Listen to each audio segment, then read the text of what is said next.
What is going on, you guys? Riley here. So today we are in the 2018 Mustang, gonna be taking it out on its first drive video for YouTube. Gonna give you guys some initial thoughts and pros and cons on the car after owning it for about the last 1,200 miles. And also in a few minutes, we'll go park the car, get out, and I'll give you guys a full walk around of everything that I have done to this car thus far. And if you watched the last video, you'll know I was gonna paint my calipers a color. If you follow me on Instagram, then you've already seen what color I painted them, but I'll talk to you guys about that process. And this is just kind of like a very general video, got a lot of stuff to talk about, so hope you guys enjoy.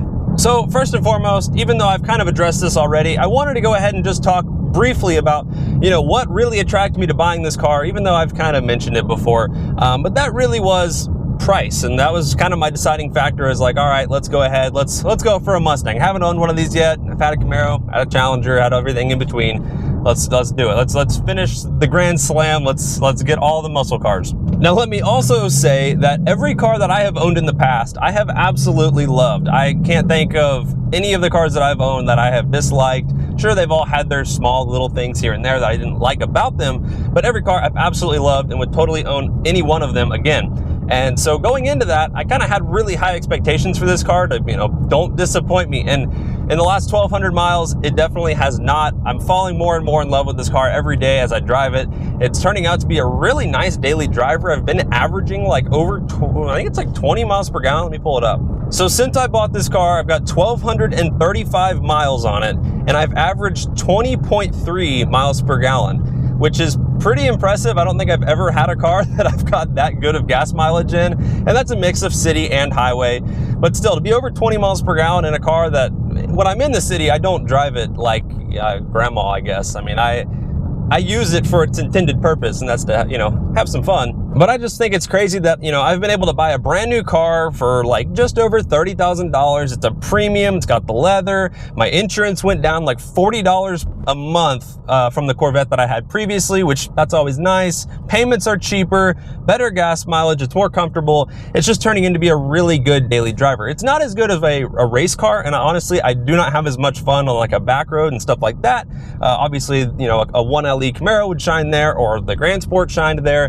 But as an overall daily driver entire package, this thing has definitely not disappointed, and I'm really enjoying it. So now with that all being said, before we talk about kind of the future plans and about, more mods and stuff like that, I did want to give a few gripes about this car, because no car is perfect, and this isn't going to be like a 8 things I hate about my Mustang video, but just want to be real with you guys about some initial complaints I have with the car. So starting off at number 1 here, I don't want to make this like a list, but the biggest complaint that I have with this car is that I guess it's the upgraded audio system for the premium Mustangs. I don't know, whatever it is, but the audio system in this car, sound system, whatever you want to call it, absolutely sucks. I really dislike it. It's, as far as a new car goes, it's probably one of the worst ones I've heard, which is really disappointing because it's a premium GT Mustang. So I will be probably swapping out at least these front 2 speakers, probably adding a sub, and I don't know. I gotta figure out the audio sound system situation. I might be being a little harsh on it. It's not as bad as I'm really making it out to be, but compared to some of the audio systems I've had in the past, I just really don't think that it's up to par. Even the bass sound system in a Camaro sounds better than this. So yeah, that's kind of complaint number 1. And then complaint number 2 that I have, I don't know if it's the tires that I chose, so I went with Continental Extreme Contact Sports, but the road noise seems to be pretty high in this car, at least more than I was expecting it to be. And I don't remember if it sounded like that in the first 50 miles when I bought this car with the stock wheels and tires, but the road noise is pretty noticeable, and it's kind of annoying at some points depending on the road surface, but that's one of the things. It's like, wow, this is louder than I thought it would be. And then I guess my third and final complaint, not a huge deal, but when you are going over bumps and stuff like that, there is a little bit of interior rattling noise kind of going on. It's not bad, and I don't know, it's just something that's kind of annoying at times.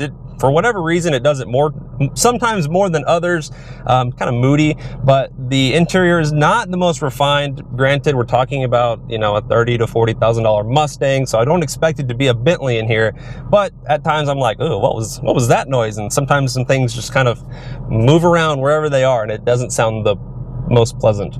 Now, before we continue with some of the in-car stuff, before the sun goes down, I did want to get out of the car and show you guys the calipers and some other stuff that I've done. So let's go ahead and hop out of the car and I'll show you guys around. Well, hopefully it doesn't pick up too much on camera, but the car is absolutely filthy. Once again, it's been raining this week as usual, but here is an exterior walk around of the car. So most noticeably, if you saw the last video, I told you I was going to paint my calipers. I said I was going to do a color that was not red. Well, check it out. That's not red. So I ended up going with a lime green caliper paint from G2 caliper paint, and that's actually the same caliper paint that I used a long time ago, my RT Charger. I painted those calipers red, went with the lime green on these. Ever since, I really don't know what started it, but I know like Porsche does kind of an acid green look on some of their calipers, like on the 918 Spider, for example, and I've just really fell in love with having like a lime green, just a bright, flashy color on the calipers, and I think that it looks really good. Now, they are pretty dirty, but I did go ahead and throw a Brembo sticker on there to give it some contrasting colors. Now, some of you might not believe me on this, but these are actually 4-piston Brembos on every GT Mustang from 2015 and up. They get 4-piston Brembos from the factory, at least on the front. The back are these little dinky looking things that look pretty much terrible, but it's better than nothing. At least they help you stop. But then with the performance pack cars, you get 6-piston Brembos, and they actually put a Brembo sticker on them. But the reason they do that is to kind of, you know, upsell some performance pack models, and they can be like, hey, if you want the performance pack, we'll give you Brembos, but surprise, you actually already have them on the base models. Now, as far as painting the calipers, I didn't really film that process. I took some pictures kind of midway through. I think I ended up doing 3 to 4 coats on all the calipers, and the paint actually went on really well. So there's kind of some pictures. You can take a look at that, but if you want to like figure out how to do it yourself, there's plenty of videos on YouTube of how to paint your calipers. But here's a walk around. Once again, got rid of that super ugly eyesore there on the front headlight, got the gloss black hood vents there, all blacked out here in the front, which has a bunch of bugs and stuff on it, looking fantastic. And then of course the Eibach lowering springs that made the car sit so much better. I mean, it came like a monster truck, for crying out loud. I don't know why they have them so high from the factory.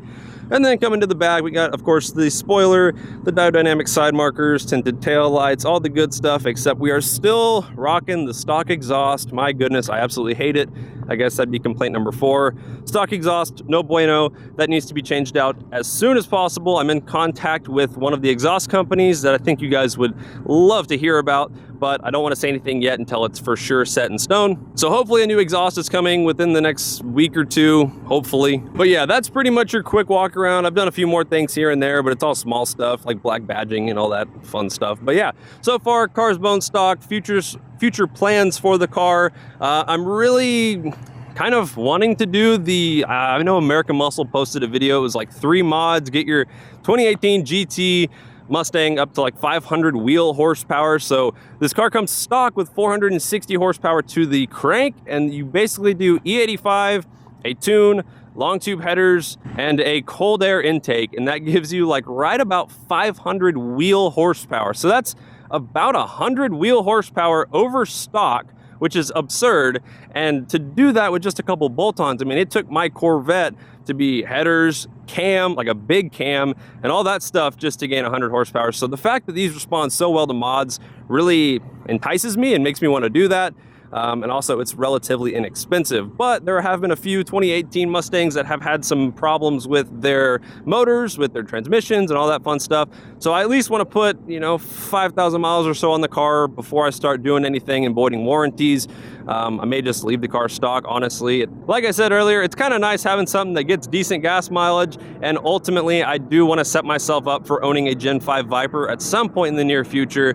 Got to get a good paying job for that. YouTube's not going to be paying for that one. So I'm still kind of back and forth if I really want to modify this thing or not, but ultimately I have myself, you know, preparing to get a house coming in the next year, at least, or actually before that, shoot. But I hope to find myself in a house sometime maybe in the summertime, and then also I would love to own a Gen 5 Viper. That's my true dream car. All the cars that I've owned in the past have been great. They've been cool cars, but none of them have been like, wow, I'm so in love with this car, and I'm just really in love with the Gen 5 Viper. If you've been following the channel for a while, you'll know that. So hopefully we can make that happen. We will have to see, but until then, we'll be rocking the Mustang for a little while longer. And I know the running joke is, oh, Riley's gonna sell this thing in 3 months. Guys, it's not going to happen with this car unless I get in a wreck or something crazy happens. This car will be staying on the channel for at least the next year. I gotta hold on to it. Like I said, trying to set myself up for a house. Would love to set myself up for a Viper. So sometimes in life, you gotta take a step back before you can make a big leap forward. So I know a lot of you were like, why would you go from owning a Hellcat to a Mustang GT? But honestly, like I don't really care. If you're able to see the good in every car, then all of a sudden it broadens your horizon and you're like, wow, there's a lot of good cars out there. Not just like, oh, I only like Camaros and everything else sucks. And it's really hard for me to be like narrow-minded looking at cars because there's so many good options in 2018 when it comes to what's available and just performance and everything. And quite honestly, the Mustang is one of the top candidates for best bang for your buck. I mean, to be list over $30,000 and you have all of this stuff, it's pretty hard to beat. So hopefully the wind noise isn't too bad, but I'm gonna go ahead and roll the windows down since I got them tinted really dark, and I also have windshield tint on the car, which is quite honestly the greatest thing since sliced bread, must I add. But hopefully the audio is not too bad. But let's go ahead and like finish up some driving stuff that you guys actually want to see. I mean, the exhaust isn't bad, but it could use some improvements. Now, as far as driving dynamics go,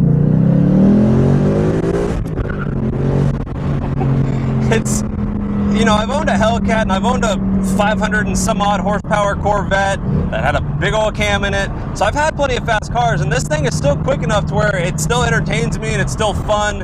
And it's still really fun on a back road because then you can use the power more. Something that kind of holds you back in some of those really fast cars. Let's say, for example, I really noticed it a lot when I had my 1LE, and when I'd go on a back road, that car was so good on a back road, it was almost to the point where it was too good, and that took some of the fun away. I guess what I mean by that is that in this car, you kind of have to work for it a little more, and I actually enjoy that. That was kind of how the Hellcat was, and for whatever reason, I had so much fun taking a Hellcat on a back road, the place where that car was not meant to go, and just sending it down a back road and going around corners. I mean, it was just a lot of fun.